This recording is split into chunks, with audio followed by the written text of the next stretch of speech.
Quarta-feira, 8 de maio de 2024. Começa agora pela Folha FM, 98,3, emissora do Grupo Folha da Manhã de Comunicação. Mais um Folha no ar. Estamos ao vivo pela rádio, ao vivo também em nossas redes sociais, lá no Face, no YouTube. Daqui a pouco entra também o Instagram. Você pode hoje ainda ouvir este programa em podcast e logo mais reprise na Plena TV. São 7h08 em Campos. Muito bom dia, sejam todos bem-vindos. Vamos às principais informações desta manhã de quarta-feira, para você começar sabendo de tudo que está acontecendo em Campos, no Brasil, em toda a região, claro, sempre em primeira mão. A gente começa com a previsão do tempo. Estamos sob uma onda de calor ainda intensa, forte aqui na região sudeste, parte aqui da região sudeste, né? O estado do Rio de Janeiro, todo ele nessa onda de calor. Aqui na região norte do estado tem mais calor previsto para hoje. O tempo amanhece com a previsão de 31 graus para hoje. O tempo amanhece bom, com sol, e deve ser assim, deve ficar assim por todo o dia de hoje. Não há previsão de chuva. Aliás, a máxima para hoje é de 31, a mínima é de 22 graus. Agora, neste momento aqui no centro da cidade, faz 24 graus e o tempo é ensolarado. Só olhando aqui rapidamente para os próximos dias, hoje é quarta. Até a próxima terça-feira, teremos 36 graus em média. Olha que loucura, hein? De hoje até semana que vem, isso, claro, é previsão, tá, gente? É do Instituto Nacional de Meteorologia. Teremos aí, na própria terça-feira da semana que vem, a previsão hoje é de 36 de máxima. Essa onda de calor permanece, então, pelo menos até terça-feira que vem. Na quarta-feira, a temperatura já começa a cair. 28 graus deve ser a máxima. Na quarta-feira que vem, vamos conferir, vamos aguardar para ver aí essa previsão se confirmada ao longo dessa semana. O que impede, eu fui conferir não só para a gente saber como está a previsão aqui para a gente, mas sobretudo para os nossos irmãos gaúchos, os nossos irmãos rio-grandenses, porque a coisa lá está muito complicada. E essa onda de calor que está aqui na nossa região, segundo os especialistas, ela pode estar justamente impedindo o avanço das chuvas, que, aliás, vão voltar a cair hoje. Tem um ciclone extratropical chegando hoje no Rio Grande do Sul, que já está devastado. Nós vamos falar sobre isso agora. Então, essa onda de calor aqui pode estar bloqueando o avanço da chuva, que aí ela espalharia, né, para Curitiba, São Paulo, Rio, Espírito Santo, Minas, aquela coisa mais branda, né, como sempre acontecia. Mas estamos numa nova realidade climática, um novo tempo climático. O aquecimento global existe, é real, só não vê quem não quer. Aliás, confesso a vocês que é muito exaustivo e, claro, que desanimador a quantidade de fake news sobre essa questão de tempo, sobre essa questão de planeta, aquecimento global, e agora a quantidade de fake news sobre o estado do Rio Grande do Sul. É uma coisa impressionante. E o pior é que as pessoas que têm, por exemplo, o cara que tem 8 milhões, 10 milhões de seguidores, é que começam a espalhar essa fake news. E aí fica muito complicado, fica muito difícil. Eu acho que quase que impossível de reverter aquela fake news espalhar. Ontem teve um influenciador desses aí, cara, nem falo o nome, nem vou perder o tempo de falar nome, que tem 8 milhões de seguidores e espalhou uma notícia de que o Exército Brasileiro estava exigindo notas fiscais dos caminhões que estão levando os mantimentos para o Sul. O Exército se pronunciou imediatamente, a imprensa oficial, que é o que eu falo, né? O cara falou, eu sou da imprensa. É oficial ou é da... né? Enfim, e aí vem essa questão de você agora ter que trabalhar aqui, ao invés de estar fazendo aqui outras notícias importantes, orientando, conversando com a população, estamos nós aqui perdendo tempo para desfazer fake news de criminosos irresponsáveis. Acredito que esse mundo não tenha mais volta, não. Mas sobre tecnologia nós vamos falar daqui a pouco, e é com o nosso convidado Henrique da Hora, presidente da Tec Campus. Tecnologia do bem, tá, gente? Tecnologia que desenvolve, que cresce, que gera emprego, que salva vidas, tecnologia que faz a humanidade ser muito mais evoluída. Com o presidente da Tec Campus, incubadora, e professor do IFE, Henrique da Hora. A Tec Campus Incubadora, no contexto do desenvolvimento, vamos debater um pouco aqui a necessidade dessa tecnologia para o desenvolvimento, os negócios de base tecnológica, que aliás eu tentei ver assim, qual negócio que hoje não tem base tecnológica? Eu falei, eu vou logo lá para a roça, vamos lá na roça ver. Um dos setores que tem a maior base, uma das maiores bases tecnológicas é a agricultura, né? Vamos falar sobre a Juventude Empreendedora 2024, esse evento que vai acontecer, e, por fim, Campus como polo de tecnologia. Para você conhecer mais, já a gente traz o bom dia do sempre solícito parceiro Henrique da Hora aqui com a gente. Aliás, está em Brasília hoje também e fala ao vivo de lá com a gente.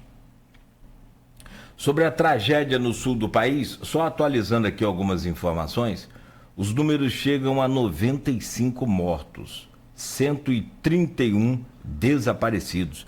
São 401 municípios atingidos pelas cheias.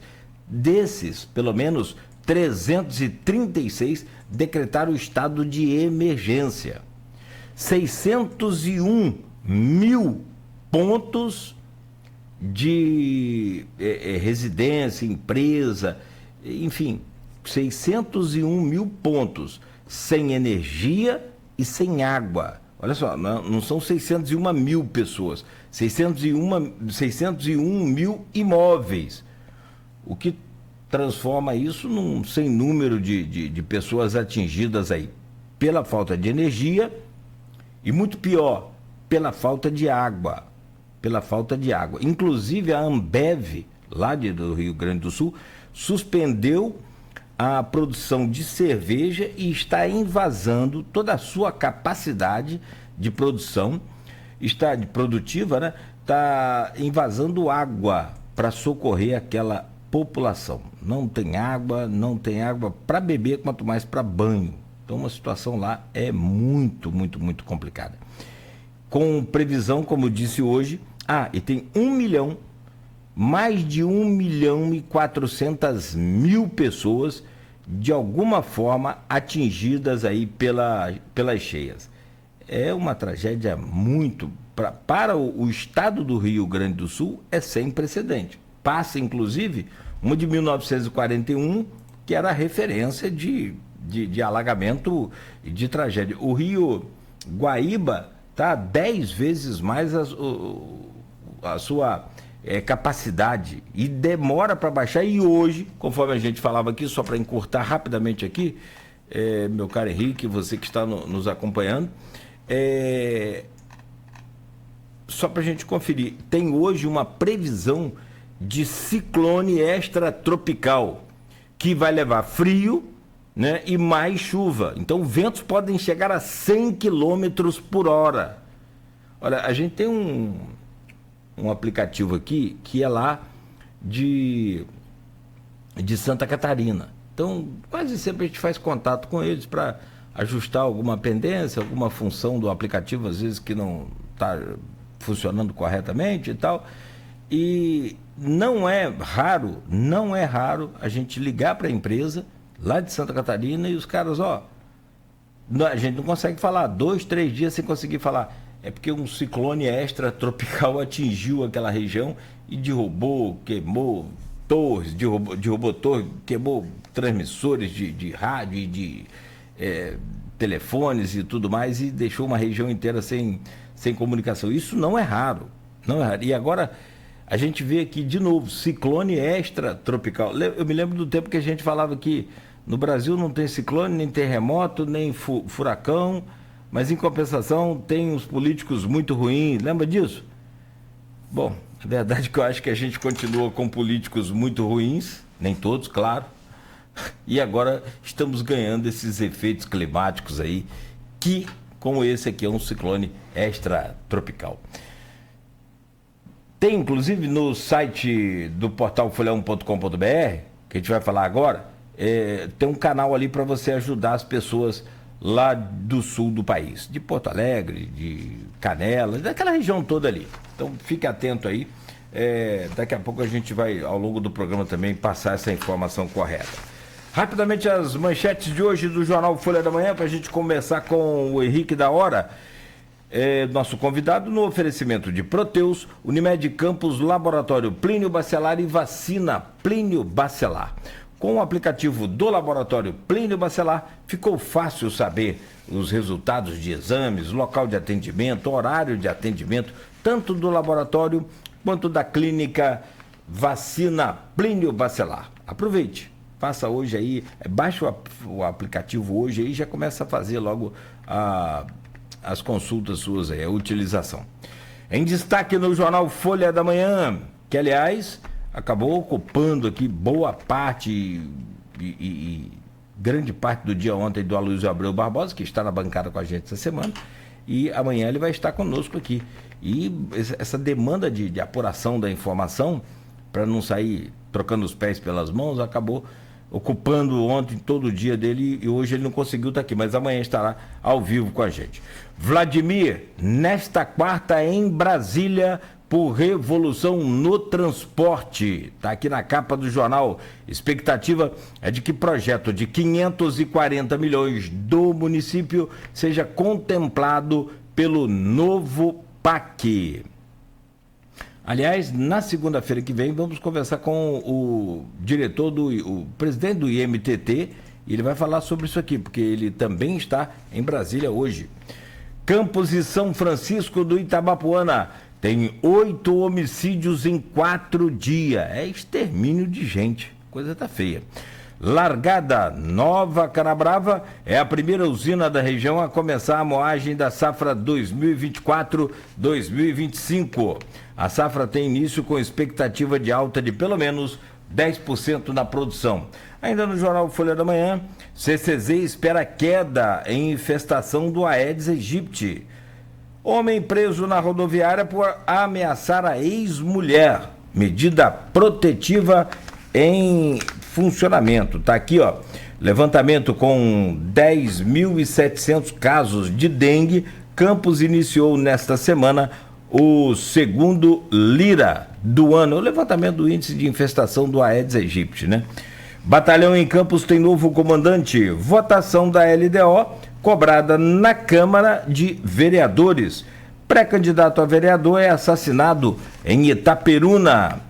E aqui, como eu falava, né, sobre a ocupação do Aloysio, em caso, na página 4, no ponto final, recursos com Castro e Bacelar no cargo. Em caso de condenação, recursos com Castro e Bacelar no cargo. Leia lá o ponto final que você vai entender todo o imbróglio aí envolvendo, porque o Ministério Público Federal recebeu, né, o pedido da Procuradoria Regional Eleitoral, PRE, para que, indicando que tanto o governador Cláudio Castro, o vice Pampolha e o presidente da Assembleia, o Rodrigo Bacelar, sejam condenados nesse processo da CEPERJ, né? Então, tem tudo ali no Jornal Folha da Manhã, tanto no impresso quanto nas bancas aí, bem cedo aí, né? Quanto também no portal folha1.com.br e nas casas dos assinantes também. Falar em banca, bom dia pro Ramires, lá na banca do Ramires, na 28, ali em frente ao Sunset Park, perto da prefeitura. Trianon reabre portas para peças nacionais. Fabrício Lírio prevê 100% de apoio do partido Rede. São essas as manchetes que estão aqui no portal folha1.com.br, no jornal Folha 1 também, né, no jornal Folha da Manhã, impresso aí nas bancas e nas casas dos assinantes. Meu caro Henrique da Hora, que prazer recebê-lo aqui neste programa. Ontem a gente fazia contato, todo mundo em Brasília, falei, o Henrique está em Brasília também. Já virou senador ou está só ensaiando para chegar aí ao Senado? Bom dia, Henrique, que prazer recebê-lo aqui, muito obrigado pela entrevista de antemão já. Bom dia, Nogueira, um abraço aí para o meu amigo Beto na técnica. E, meu amigo, eu sou um pobre curioso de nada.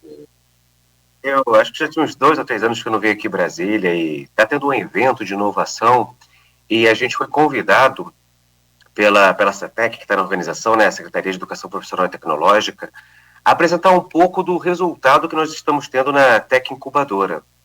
E isso é um motivo, na minha opinião, de muito orgulho para a população campista, muito orgulho para o nosso território, porque algo que está acontecendo na nossa cidade, na nossa região.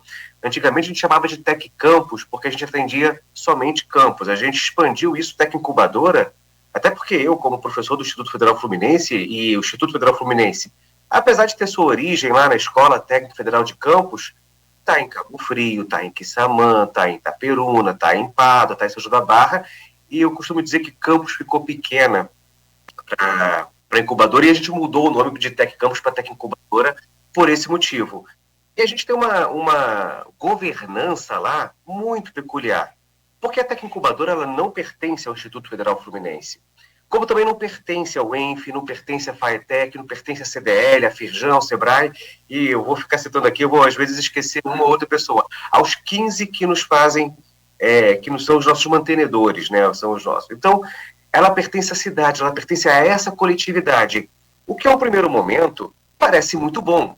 Só que tem seus desafios. Tem ali, eu sou o diretor-presidente, mas eu não sou ali um supremo líder que faço um movimento e está tudo pronto. Os reitores, eles têm ali os seus mecanismos dentro dessa governança para poder fazer os seus planejamentos estratégicos.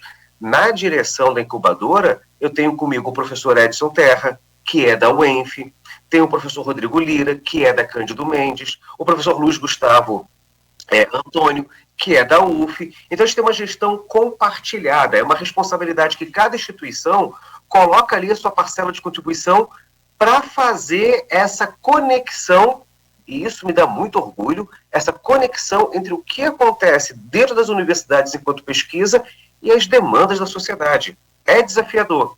Então, a gente recebeu esse convite da CETEC para vir aqui apresentar.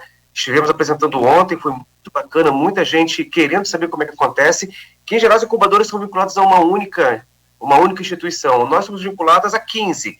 E aqui deu certo, né? Aqui na nossa região deu certo. E foi muito bacana a apresentação ontem, ainda tem evento hoje, tem evento amanhã. Vamos fazer algumas visitas técnicas aqui também e tentar trazer essas informações para o nosso ecossistema. Henrique, 2 coisas. Eu quero pontuar um pouco aí esse evento que você está participando, e você já falou um pouco da reação das pessoas, né? Porque você tem uma série de novidades nisso, mas isso eu quero que você faça com mais detalhes até, por favor. Mas outra coisa que eu tenho que te falar, por um lado fiquei feliz que a Tec Campus não é mais Tec Campus, é Tec Incubadora, porque Campus ficou pequeno. Mas, por outro lado, eu fiquei triste, porque não vai levar o nome de Campus mais. Não dá. Mas está no nosso coração, a gente carrega no nosso coração. Não dava para conciliar, né? Minha querida amiga, que é a Rafaela Machado, salvo juízo em contrário, ela é niteroense de nascimento. Mas ela sempre fala, não, mas eu sou campista, eu tenho um documento da Câmara dos Vereadores que conhece da campista, ninguém tira isso de mim. Então, por mais que o nome tenha mudado, a sede aqui, nós ficamos ali na UENF, temos isso no coração. Já teve 1 ou 2 vereadores que me deram uma sondada para dar um título de cidadão campista. Se acontecer e quando acontecer, eu vou ficar muito honrado. Não sou campista de nascimento, mas moro aí desde 97, moro em Campos, na cidade. Mas, enfim, não está no nome, mas está no coração. Fique tranquilo. Mas, não, sim, claro, eu sei, até porque a sede, tudo bem. Mas eu digo o nome de Campos que não pode ser esquecido, não pode ser apagado de forma nenhuma. E nesse caso aí, sei lá, não sei, mas eu acho que a escolha é isso e a gente tem que seguir para diante. Até porque você vai chegar em Cabo Frio, vai chegar em Quissamã, né? sei lá, não sei. Bom, a pergunta para você sobre esse evento aí em Brasília que você foi convidado. Como é que está a reação das pessoas? O que você está apresentando de novidade e está colhendo de novidade aí também? Olha, eu vou focar um pouquinho no que a gente está vendo no debate, tá? Eu vou tentar fazer um diálogo muito apartidário, tentar não mostrar nenhum tipo de emoção. A gente está agora numa situação muito interessante de inovação estar na pauta. Graças a Deus está na pauta, porque é algo que muda muito a nossa característica enquanto região, enquanto país. A gente ainda tem um PIB muito baseado no agronegócio, e quando a gente fala agronegócio, o pessoal pensa em roça. Eu falo, calma, Veloz, não é bem assim, não. Teve aqui Foi quando que teve aqui o pessoal lá do Colégio Técnico Agrícola? Foi segunda-feira? Foi segunda-feira. Foi segunda. Então, eu fiz um comentário lá, porque quando eu estava conversando com os colegas da área do agro, ele me falou isso, ele da hora. Você acha que... Você vê um carro autônomo andando na cidade? Como assim um carro autônomo? Ele fala, não, um carro sem motorista. Um carro que está andando sem motorista, que vai para um lado para o outro, não. Na cidade eu nunca vi. Tem um vídeo ou outro experimental, de vez em quando viraliza uma coisa, mas eu nunca vi assim normal. Eu vi experimento, o pessoal testando ele. Pois é, se você vai para o campo do Brasil, você vai para o centro-oeste, vai para essas grandes fazendas, isso é normal. Todas aquelas colheitadeiras, as plantadeiras, aqueles equipamentos, pode um ou outro ter uma pessoa lá dentro para caso de algum problema, mas não precisa. Então, há muita tecnologia no campo e isso eu acho que tem que espalhar. Enquanto a gente tem aquela noção que roça é um local sem internet, sem tecnologia, não, tem muita. Tem muita. Eu gosto muito, e às vezes essa tecnologia, ela não passa pelo que a gente acha que é um celular, um computador, um GPS. Existem as tecnologias do campo, os chamados cultivar, o melhoramento genético, que também é fantástico.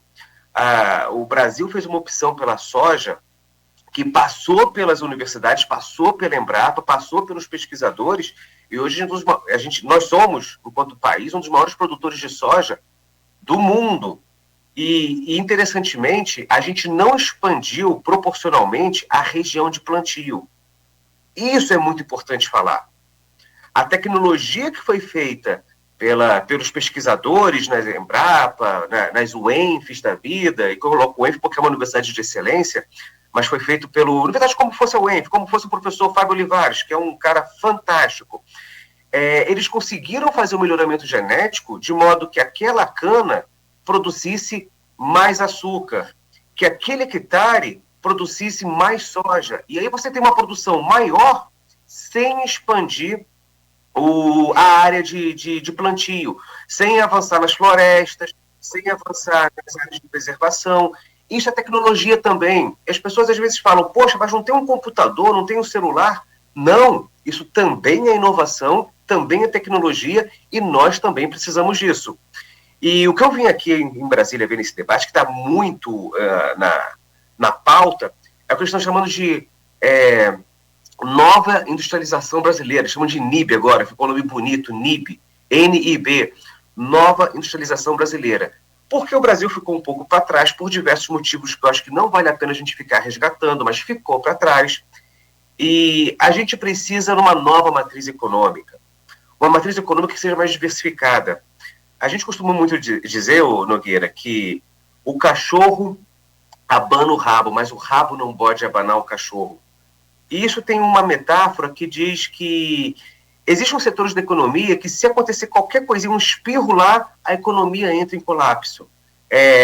Os indicadores começam a dar problema, gera desemprego, gera inflação. A gente tem que olhar, poxa, mas como é que a gente evita isso? Tendo uma economia diversificada. Temos que ter um agronegócio de ponta, como temos, mas temos que ter uma indústria de computação de ponta, temos que ter uma indústria de comércio de ponta, nós temos que ter vários outros setores da economia também de ponta, porque se acaso um entre em crise, o outro não entra e segura as pontas. A gente não pode ficar aí desesperado com qualquer espirro de qualquer setor da economia. E como é que a gente faz isso? Com uma nova industrialização brasileira. A FINEP, que é um dos órgãos federais para isso, ela teve em Campos, acho que foi no começo do ano, e está com as chamadas abertas, você pode até procurar depois para a gente dar o número certinho, são 11 chamadas nos mais diversos setores da economia. Cada uma das chamadas está colocando 60 milhões, 80 milhões, tem umas que são mais críticas, que estão botando 250 milhões a fundo perdido. Hoje a gente não pode mais falar fundo perdido porque não é o termo correto, tecnicamente correto, não reembolsável, mas as pessoas não sabem o que é não reembolsável e o fundo perdido ficou tradicional. O que é isso? Que a FINEP vai botar o dinheiro de acordo com o projeto de inovação que você colocar e você não precisa pagar de volta, não é um empréstimo. A FINEP está falando que, olha, você tem um bom negócio aqui em bioeconomia, em robótica, em inteligência artificial, poxa, tem um bom projeto aqui que eu quero fazer na minha empresa. Escreve ele para a gente, porque em ele dando certo, essa sua ideia de inovação dando certo, ela vai fazer o quê, Nogueira? Ela vai gerar mais empregos, ela vai pagar melhores impostos, mais impostos, inclusive, para o poder municipal, para o poder estadual, para o poder federal, e ela vai trazer benefício para a população.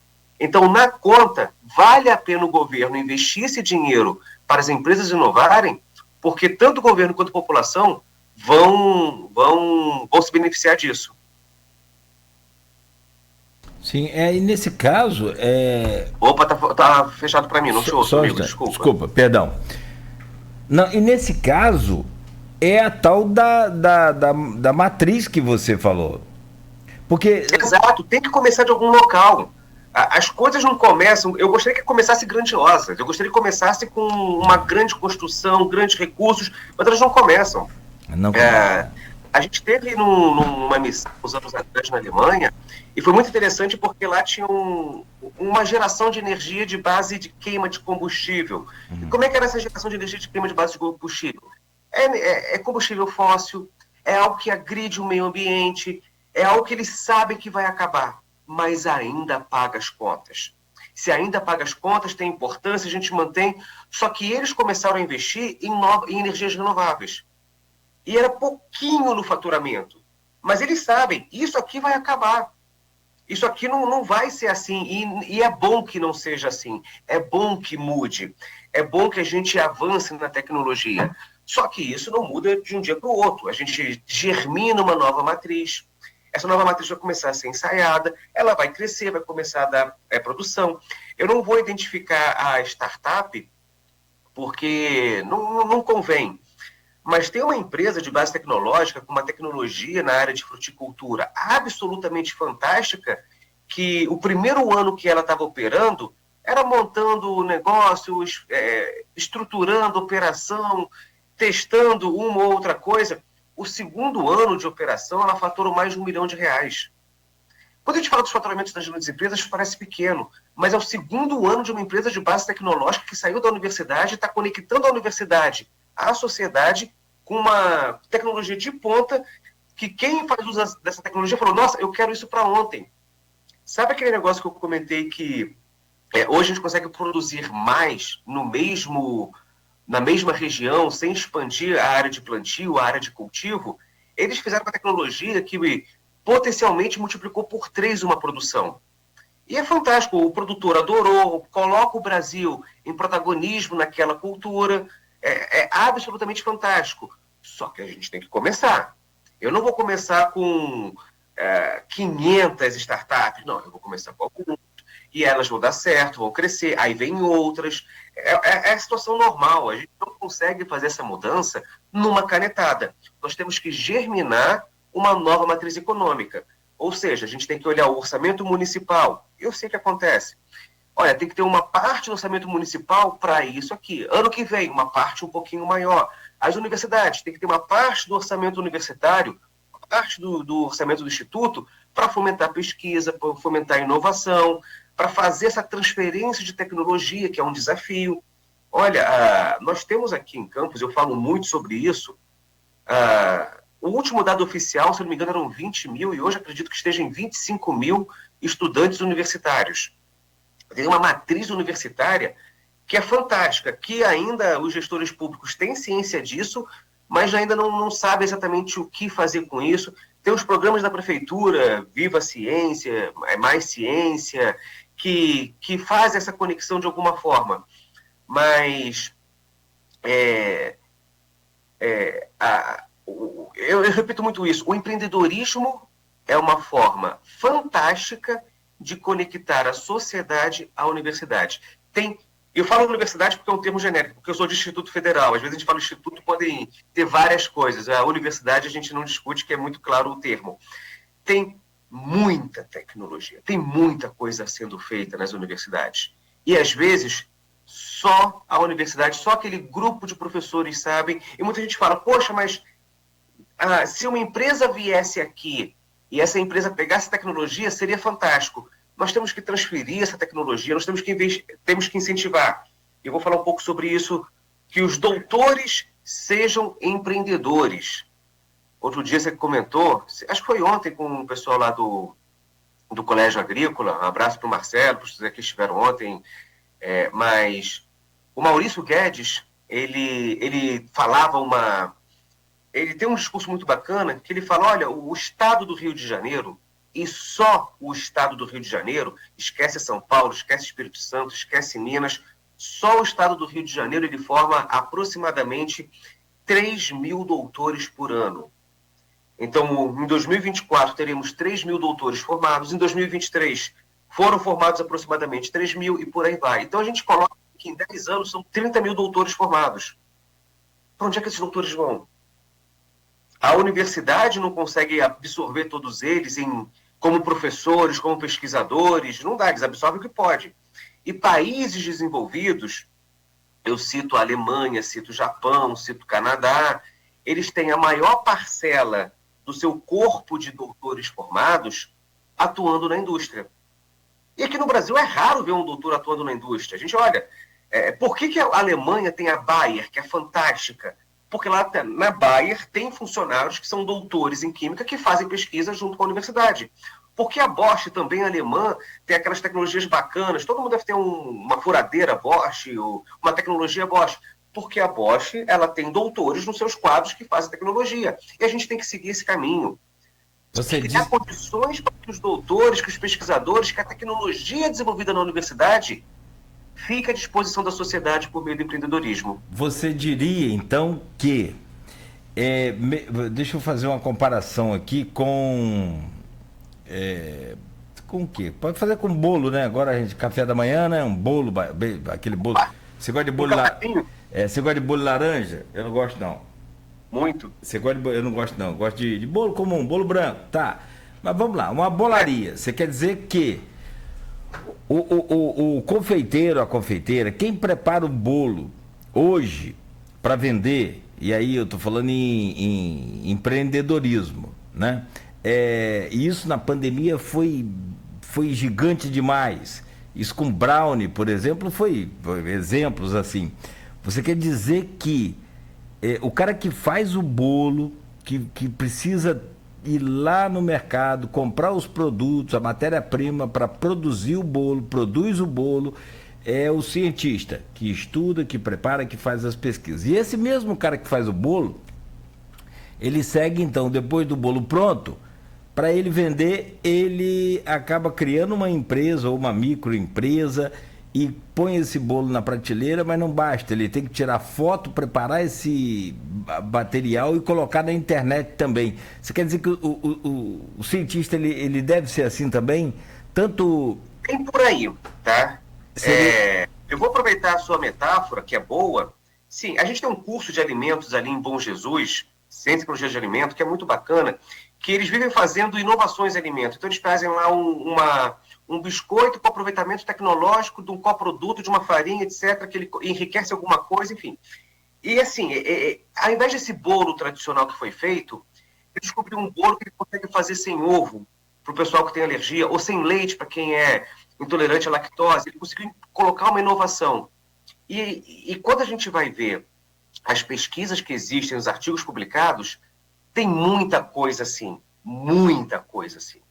Agora, tem muita coisa assim numa prateleira de biblioteca, não numa prateleira de supermercado. Porque o cientista, ele aprendeu a manipular o laboratório, ele sabe estar lá. Ele consegue fazer análises científicas. Eu falo muito isso, a gente tem que acreditar na ciência.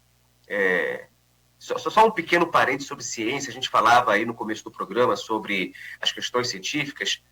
Deve estar ouvindo a gente vários professores de física, os estudantes secundaristas que estão estudando agora as leis de Newton, e elas devem ser estudadas, e as pessoas não sabem disso.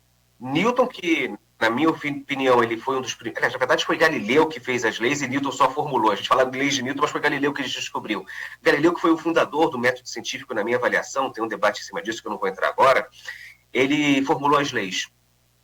E, pasme, Nogueira, Galileu estava errado. As leis de Newton estão erradas. E sabe o que foi preciso para provar que Newton estava errado? Um Einstein. Como é que a gente refuta a ciência? É com ciência. Não é com eu acho, eu li, eu tomei uma vacina e me senti mal. Não é com o tiozão do Zap, não, pelo amor de Deus.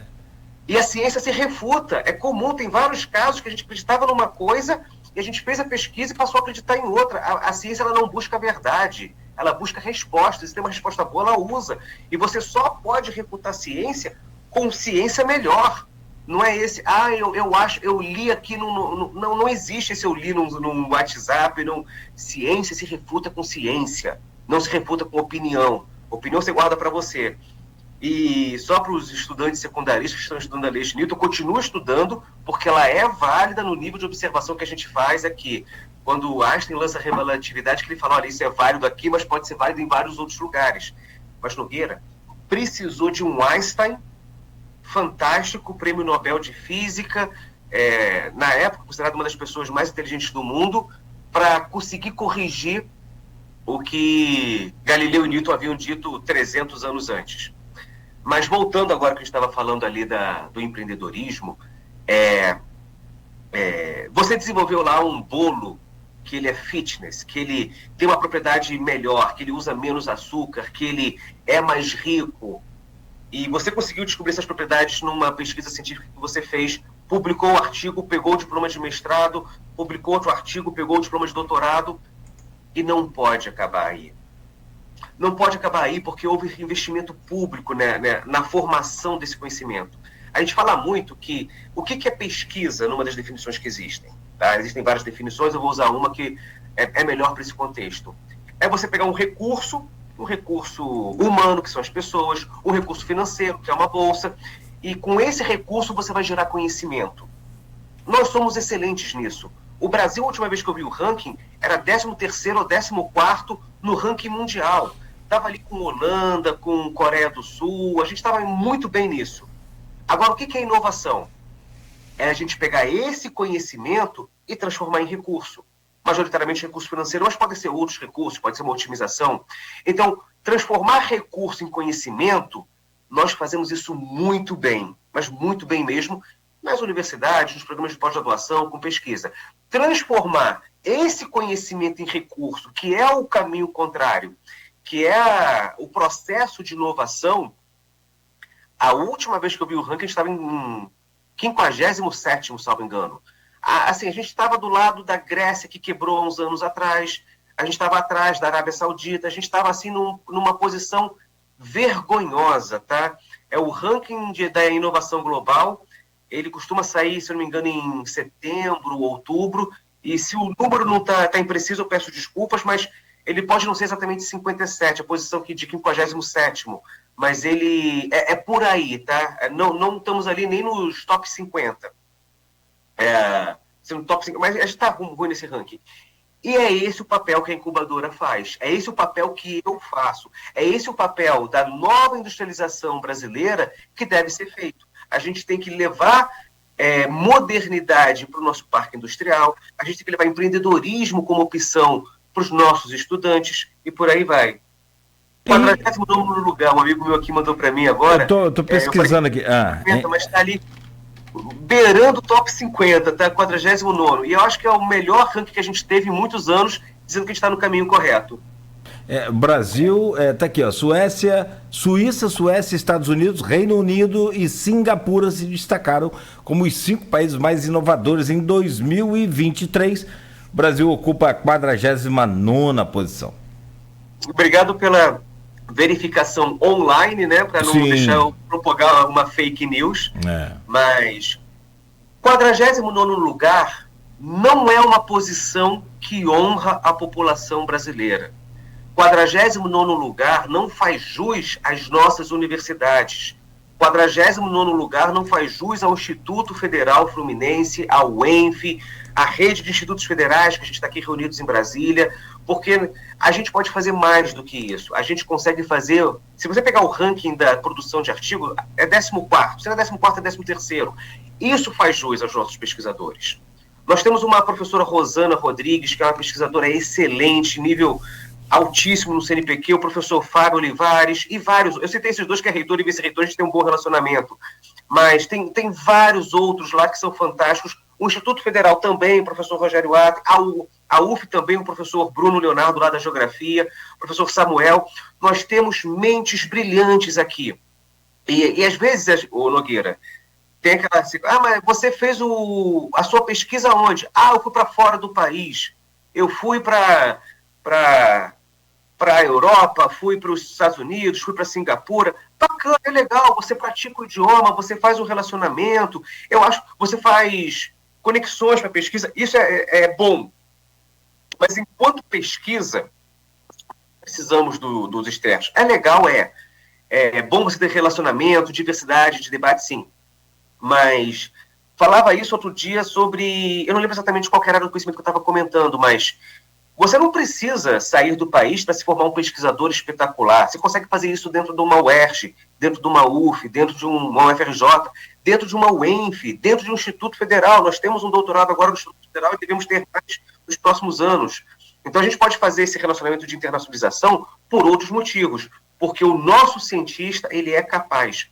Você, cidadão campista, que está nos assistindo ou na rádio, ou nos streamings, ou se não está em campus, tem ali no Norte Fluminense, tem alguma carinho pela região, saiba que os pesquisadores que aqui estão não devem nada para os pesquisadores de qualquer outra parte do mundo. Nós temos uma pesquisa robusta, pessoas capazes de fazê-la e faz muito bem. Então, eu gosto de enaltecer, Nogueira, a nossa pesquisa, porque o problema não está na pesquisa. O problema está na conexão dessa pesquisa com demandas da sociedade.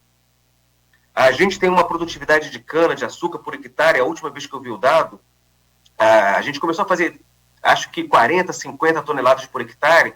Alguém no chat, se eu estiver falando uma barbaridade, por gentileza me corrija, que vai me ajudar, tá?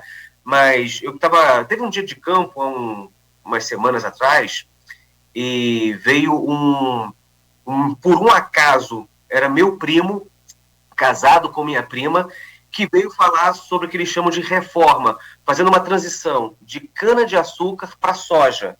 E parece que a produtividade de soja por hectare aqui na região é muito melhor do que a de cana-de-açúcar, e ele se especializou na empresa dele fazer essa transição, essa reforma que eles chamam. E o comentário era, a gente consegue, quando dá tudo certo, quando fica espetacular na região, fazer 90 toneladas de cana-de-açúcar por hectare. Só que a gente tem que competir com o interior de São Paulo, que quando lá vai tudo mal, eles fazem 120. Ou seja, o cultivar lá é muito melhor adaptado. A gente pode, a cana-de-açúcar pagou as nossas contas durante muito tempo, foi o que eu falei no começo do programa. A gente não pode desligar uma chave e ligar a outra, tem que ter uma transição da matriz econômica, tem que ir fazendo os testes, até para a gente não dar um passo errado, a gente vai dando passos pequenos. Mas temos que e normalmente a universidade tem essas soluções, precisamos dessas conexões, que é onde eu milito com o empreendedorismo. Os nossos doutores não devem nada aos doutores de nenhuma outra região do país ou do mundo, tem a tecnologia e precisamos criar os mecanismos para essa conexão ser mais fácil, ser mais rápida, para que o empresário campista não se orgulhe só do filho dele estudar na UENF, do sobrinho dele estudar no IFE, de uma pessoa da família dele estudar na UF, que ele se orgulhe que a empresa dele utilize uma tecnologia campista, uma tecnologia desenvolvida por alguém dali. A gente vai numa máquina, numa padaria lá, etc., a gente vê lá, tem uma máquina italiana, é motivo de orgulho, tem uma máquina italiana aqui, isso aqui é tecnologia alemã. Temos que bater no peito e falar, a tecnologia que está aqui é campista. A gente tem aqui a iMicrobiotech da querida doutora Júlia Rosa, que ela consegue fazer um bioestimulante, um biofertilizante, e tudo que é bio, ele é melhor. Quando a gente faz o fertilizante de base química, ele pode ter ali algumas implicações, mas quando a gente faz de base biológica, por ser de base biológica, ele não traz nenhum empecilho, ou traz menos empecilhos para a cultura que a gente está cultivando, que é a tecnologia campista. A gente já falamos muito dele, do Thiago Rodrigues, da Rovec, que ele desenvolveu um robozinho de inspeção de duto. Aquele robozinho já inspecionou aeroportos, já inspecionou a Infraero, já inspecionou diversos dutos. A gente não fala isso, a gente não sabe disso tão comumente aí, mas quando a SEDAI foi privatizada, não vou nem entrar no mérito se deveria ou não ser privatizada, mas quando ela foi privatizada, todos os dutos estão debaixo da terra. Você, campista que está ouvindo a gente, tenha muito orgulho que a tecnologia que inspecionou essas galerias aí, para fazer a valoração, para saber como é que está, é tecnologia campista, de uma startup spin-off. Spin-off é uma empresa filha, né? É o nome em inglês, mas é de uma empresa filha do Instituto Federal Fluminense. Então, bata no peito com muito orgulho que foi uma tecnologia campista que fez isso. É uma tecnologia campista que fez a inspeção acho que até hoje ainda faz a inspeção das pistas do Galeão. Então a gente recebeu a Madonna no Galeão, maravilha, mas ali tem uma contribuição de uma mente do...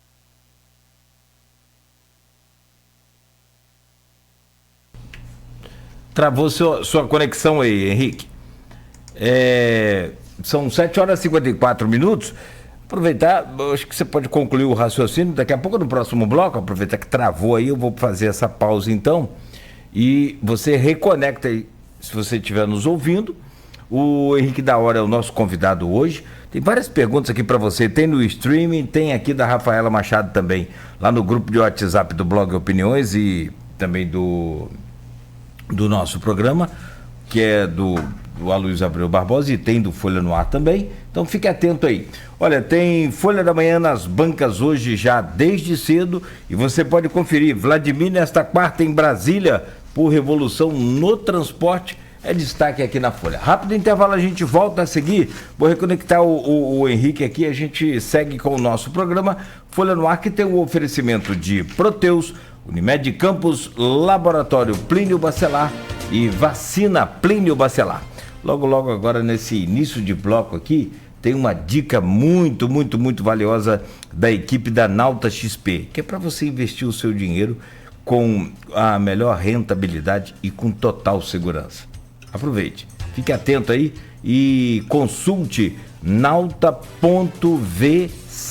VC é a abreviatura aí de você na internet, né? Nauta.vc. Dá uma pesquisada aí que você vai entrar em contato com os melhores especialistas em investimentos do mercado. Minuto Nauta XP.